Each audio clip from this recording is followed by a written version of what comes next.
वेदांता ने एक बड़े स्ट्रेटेजिक डीमर्जर का ऐलान कर दिया है। कंपनी अपने एग्जिस्टिंग कारोबार को 6 अलग अलग इकाइयों में बांटने की तैयारी कर रही है। इसके लिए बोर्ड को दरअसल प्रस्ताव भेजा है और उनकी अनुमति आने के बाद ये पूरी प्रोसेस शुरू होती हुई दिखाई देगी। कंपनी के जो अलग बिजनेस है उनको 6 सेगमेंट में दरअसल बांटा जाएगा और ये 6 सेगमेंट क्या उभर कर आ रहे हैं वो आपके सामने पेश है। एक कंपनी होगी वेदांत, फिर होगी Vedanta aluminium, Vedanta base metals, Vedanta oil and gas, Vedanta power और वेदांत स्टील। ये 6 कंपनियां उभर कर आएंगी। वेदांत की एग्जिस्टिंग शेयर होल्डर्स को अपने एक शेयर के सामने उन 5 नई इकाइयों के एक शेयर मिलेंगे और इवेंचुअली FY25 तक जब यह प्रोसेस पूरा हो जाता है, कंपनी उम्मीद कर रही है कि उन 5 इकाइयों को लिस्ट भी कराया जाएगा। लेकिन समझना जरूरी है कि किस कारोबार में क्या आता हुआ दिखाई देगा। जो मौजूदा कंपनी है वेदांत, उसमें हिंदुस्तान जिंक का हिस्सा, क्योंकि वो 65%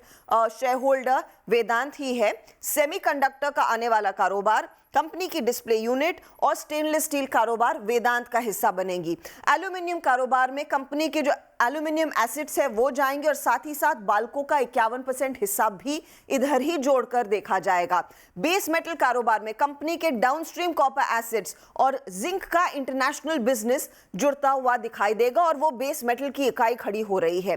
लेकिन ऑयल एंड गैस कारोबार में हम सब जानते हैं कि इन इंडिया जो हाल ही में अक्वायर की हुई कंपनी है वो रहेगी। स्टील में कंपनी के सारे आयरन और acids, western cluster ESL steel, इसमें वो लाइबेरिया वाले एसिड्स भी जोड़े जाएंगे। और पावर में सारी कंपनी की कैप्टिव एसिड्स जो पावर की हैं वो इस इकाई का हिस्सा बनती हुई दिखाई देगी और ऐसे बनेंगे 6 सेगमेंट्स। लेकिन देखना जरूरी है कि मुनाफे के लिहाज से या फिर EBITDA के लिहाज से किस एंटिटी का कितना योगदान रहा है। तो FY23 का आंकड़ा अगर आप देखें, सबसे ज्यादा EBITDA का योगदान 50% का हिंदुस्तान जिंक की तरफ से आता है।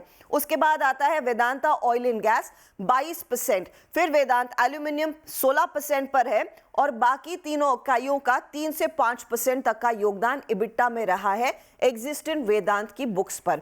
अगर आप देखें कि रेवेन्यू के आधार पर किस इकाई की सबसे ज्यादा कमाई रही है, तो FY23 में एल्यूमिनियम बिजनेस में 52,618 करोड़ तक की कमाई की।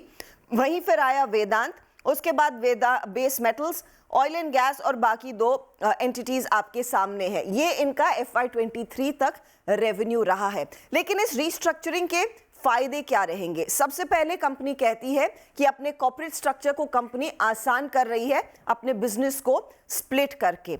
निवेशकों को बिजनेस चुनने की आजादी रहेगी। आप पूरे बिजनेस में हिस्सा नहीं लेंगे। अगर आपको ऑयल एंड गैस पसंद है तो आप वेदांत ऑयल एंड गैस खरीदेंगे, एल्यूमिनियम पसंद है तो वेदांत एल्यूमिनियम खरीदेंगे।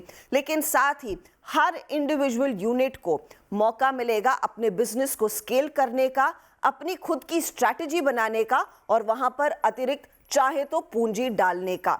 यहां पर आगे चलकर अगर किसी स्ट्रेटेजिक निवेशक को तलाशने की जरूरत होगी तो वो भी आसानी से एक पर्टिकुलर यूनिट के लिए मिलना बेनिफिशियल रहेगा। कंपनी ये भी कहती है और कई सारे जानकार ये भी कह रहे हैं कि इस पर्टिकुलर डीमर्जर के बाद टैक्स स्ट्रक्चर इनका ज्यादा आसान होता हुआ दिखाई दे सकता है, क्योंकि इस समय कंपनी को डबल टैक्स देना पड़ता है और साथ ही साथ डिविडेंड भी। डीमर्जर के बाद सिर्फ long term capital gains tax company को देना पड़ेगा और आगे चलकर अगर ये नौबत आती है कि किसी भी एंटिटी को लिक्विडेट करना है तो उसमें भी आसानी आती हुई दिखाई देगी। लेकिन इन पूरे डीमर्जर के प्रोसेस के बीच एक मसला अभी भी फंसा हुआ है कि वेदांत के कर्ज का क्या होगा।